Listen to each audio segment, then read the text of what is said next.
Assalamualaikum warahmatullahi wabarakatuh. Perkenalkan, nama saya Syurida Jaflar Indra dengan NIM 2011020022. Prodi Sejarah Peradaban Islam, Universitas Islam Negeri Imam Bonjol Padang. Baiklah, di sini saya akan menjelaskan sebuah artikel melalui video PowerPoint ini dalam mata perkuliahan Islam dan Budaya Minangkabau, dan dengan dosen pengampu Bapak Muhammad Nasir SSMA. Artikelnya yaitu tentang pembaruan Islam di Minangkabau. Baiklah, langsung saja saya jelaskan tentang pembaruan Islam di Minangkabau. Pembaruan Islam di Minangkabau ini terdapat dua gelombang. Gelombang pertama yaitu Revolusi Padri. Di dalam gelombang pertama ini terdapat 4 poin. Yang pertama yaitu gerakan Padri gelombang 1, poin yang kedua yaitu gerakan Padri gelombang kedua, poin yang ketiga yaitu perang Padri, dan poin yang keempat yaitu bagaimana dampak revolusi Padri terhadap adat Minangkabau ini. Dan yang kedua, gelombang kedua atau biasa disebut dengan konflik kaum tua dan kaum muda. Terdapat 2 poin dalam gelombang kedua ini, yaitu yang pertama di mana perbedaan kaum tua dan kaum muda, dan yang kedua bagaimana dampak pembaruan gelombang kedua ini di Minangkabau. Yang pertama, gelombang pertama atau biasa disebut dengan revolusi Padri. Poin pertama dalam gelombang pertama ini yaitu gerakan Padri gelombang 1. Gerakan Padri gelombang 1 ini berlangsung pada tahun 1803 sampai dengan tahun 1821, yaitu perang kaum Padri melawan kaum adat. Gerakan Padri di Minangkabau pada tahun 1803 bukanlah satu gerakan yang timbul begitu saja. Gerakan ini meletus pada permulaan abad ke-19 dengan secara dahsyat. Perang saudara ini terjadi di Kota Lawas, selanjutnya menjalar ke daerah-daerah lain. Pada mulanya, kaum Padri dipimpin oleh Datuk Bandaro, sedangkan kaum adat dipimpin oleh Datuk Siti. Dikarenakan Datuk Bandaro meninggal karena sebab diracun, selanjutnya perjuangan kaum Padri ini dilanjutkan oleh Muhammad Syahab, atau biasa yang kita kenal dengan sebutan Tuanku Imam Bonjol, yang mana kedudukannya di Bonjol. Dalam perang itu, kaum Padri mendapatkan kemenangan di mana-mana. Sejak tahun 1815, kedudukan kaum adat semakin terdesak, terlebih karena keluarga kerajaan terbunuh di tanah datar. Sehingga kaum adat dan keluarga kerajaan yang masih hidup meminta bantuan ke Inggris. Karena Inggris menyerahkan Sumatera Barat ini ke Belanda, maka kaum adat meminta bantuan ke Belanda dengan perjanjian akan menyerahkan kedaulatan Minangkabau ini kepada Belanda, yang mana tentu saja perjanjian ini sangat menguntungkan bagi Belanda. Poin kedua gelombang pertama, yaitu gerakan Padri gelombang kedua. Gerakan Padri gelombang kedua ini berlangsung pada tahun 1821 sampai tahun 1838, yaitu antara kaum Padri melawan Belanda. Sejak disetujuinya perjanjian antara kaum adat dengan Belanda mengenai penyerahan kerajaan Minangkabau ini kepada Belanda pada tanggal 10 Februari tahun 1821, hal ini tentu saja menjadi tanda keikutsertaannya Belanda melawan kaum Padri. Dalam perang kaum Padri melawan Belanda, jalannya perang ini dibagi menjadi 3 periode. Yang pertama, periode pertama yang berlangsung pada tahun 1821 sampai tahun 1825. Periode ini ditandai dengan meletusnya perlawanan di seluruh wilayah Minangkabau. Di bawah pimpinan Tuanku Pensaman, kaum Padri menggempur pos-pos Belanda yang ada di Semawang, Sulit Air, dan tempat-tempat lainnya. Belanda mengalami kekalahan di mana-mana. Untuk itu, Belanda mengajak kaum Padri melakukan perjanjian damai. Dan pada tanggal 22 Januari tahun 1824, Belanda berhasil mengadakan perjanjian damai dengan kaum Padri di Masang dan 4 koto yang isinya kedua belah pihak akan menaati batasnya masing-masing. Yang kedua, periode kedua. Periode kedua ini berlangsung pada tahun 1825 sampai tahun 1830. Periode ini ditandai dengan meredanya pertempuran.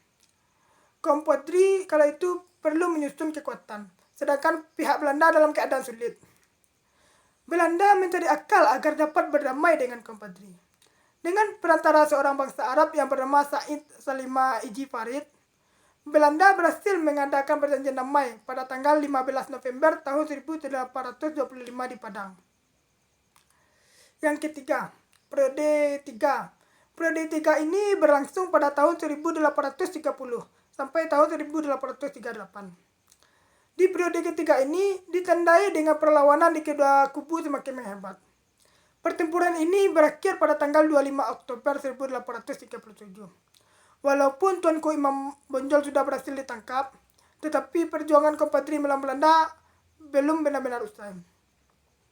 Perlawanan kemudian dilanjutkan oleh Tuanku Tambusai pada tahun 1838. Setelah itu, maka berakhirlah semua perlawanan perang Padri, dan wilayah Minangkabau akhirnya berhasil dikuasai oleh pihak Belanda. Dan kembali kepada poin ketiga gelombang 1, yaitu tentang perang Padri. Setelah kaum adat melakukan perjanjian menyerahkan kekuasaan kerajaan Minangkabau kepada Belanda, maka setelah itu disusul perlawanan yang dilakukan kaum Padri dan kaum adat di Sumatera Barat. Perang Padri ini yaitu perang melawan Belanda yang berlangsung pada tahun 1821 sampai tahun 1838. Perang Padri ini berlangsung dengan 3 tahap. Tahap pertama yaitu tahun 1821 sampai dengan tahun 1825. Tahap kedua tahun 1825 sampai dengan tahun 1830. Dan tahap ketiga yaitu berlangsung pada tahun 1830 sampai dengan tahun 1838. Setiap tahapan ini berakhir dengan perjanjian damai antara Belanda dengan kaum Padri. Pada 2 tahap awal terjadinya perang, kaum Padri selalu unggul dari Belanda. Namun, pada tahap ketiga terjadi perubahan arah perang. Pertempuran ini berakhir pada tanggal 25 Oktober tahun 1837. Walaupun Tuanku Imam Bonjol sudah berhasil ditangkap, tetapi perjuangan dari kaum Padri ini belum benar-benar usai. Perlawanan kemudian dilanjutkan oleh Tuanku Tambusai pada tahun 1838. Maka setelah itu berakhirlah perlawanan perang Padri, dan wilayah Minangkabau akhirnya berhasil dikuasai oleh pihak Belanda. Yang keempat, bagaimana dampak revolusi Padri terhadap adat Minangkabau? Sewaktu perang berakhir di tahun 1837, jelaslah Padri tidak mengubah banyak hal dalam struktur politik dan sosial Minangkabau. Walaupun gerakan mereka mengusung penegakan agama dan menerapkannya dalam sistem sosial, rumusan adat yang baru diperkenalkan dengan penekanan kontras antara adat jahiliyah, yakni belum tercerahkan dan sinkretis, dan adat Islamiyah yang tidak bertentangan dengan hukum agama.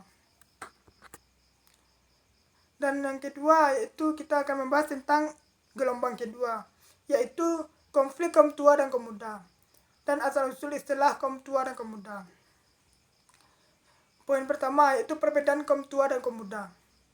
Dalam perbedaan ini terdapat tiga hal, yaitu tentang agama terikat dan hal pertama yaitu tentang agama terikat, persoalan ijtihad dan keharusan bermazhab.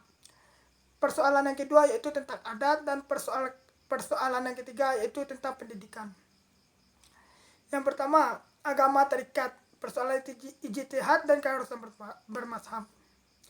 Pengalaman tasawuf dan terikat yang dipelopori kaum tua ini dianggap telah menyimpang dari ketetapan normatif agama, terutama sejarah praktek kenabian dan sahabat. Namun, perspektif kaum tua, mereka juga tentunya mempunyai nilai dan logika yang memberikan argumen untuk counter attack dalam mempertahankan pendapat dalam menyikapi kritik kaum muda yang sangat tajam terhadap eksistensi tasawuf dan terikat.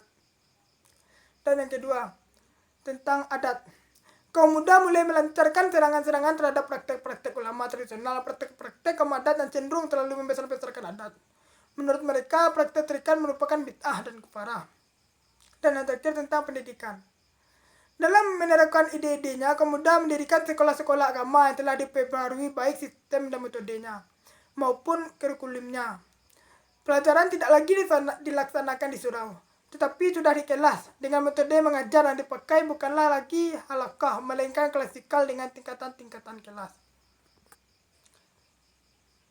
Dan yang poin yang kedua, yaitu bagaimana dampak pembaruan gelombang kedua. Konflik dari kaum tua dan kaum muda ini pada masa awal abad 20-an diasumsikan berdampak pada ranah intelektual dan sosial. Sebab setiap gerakan-gerakan pemikiran dan segala respon yang dilakukan, apalagi berujung pada konflik, pasti mempunyai dampak dan arti yang ditimbulkan pada perkembangan sejarah di kemudian harinya. Baiklah, cukup sekian presentasi artikel tentang pembaruan Islam di Minangkabau ini. Banyak kurang dan salahnya, saya minta maaf, dan semoga artikel ini bermanfaat bagi saudara yang berkenan menonton video ini. Akhir kalam, wabillahi taufiq wal hidayah. Saya akhiri dengan Assalamualaikum warahmatullahi wabarakatuh.